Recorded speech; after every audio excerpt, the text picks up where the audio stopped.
Morning. So karon galuto tag pamahaw. So atong pamahaw is isda abay rice. So isda lang sa ta karon.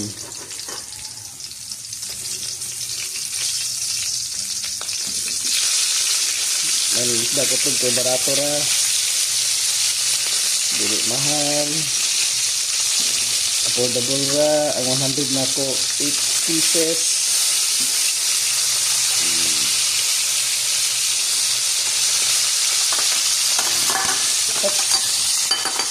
So bahin og isda. So dugay ra ko kadungog bahin anang kutob nga isda or tamarong or matang baka.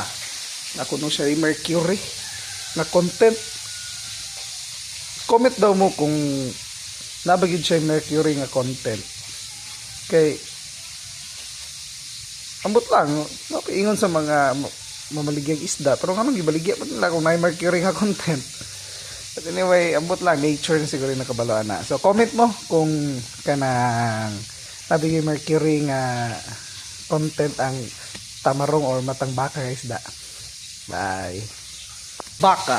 Ayong udto no. So nagluto na pud tag sudan. So ganiha gaprito ta. Karon ga inon-una sad ta. Aray.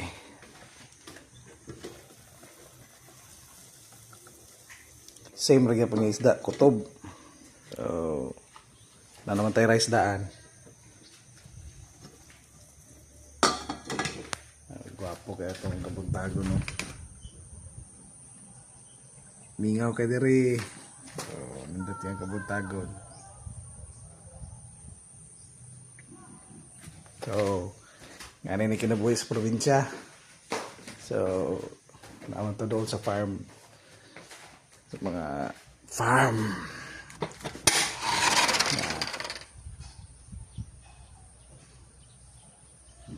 Doon mo tagbasakan. So, mga ito nga presko ang hangin. So, hindi makita ganiha.